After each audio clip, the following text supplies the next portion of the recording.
Stylized visuals come alive when texture becomes part of the design language, not just an afterthought. Today, how to design stylized speckle visuals.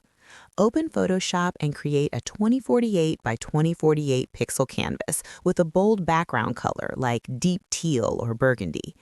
Add a new layer, fill it with white, then apply filter, noise, at noise at around 70%, Gaussian monochromatic.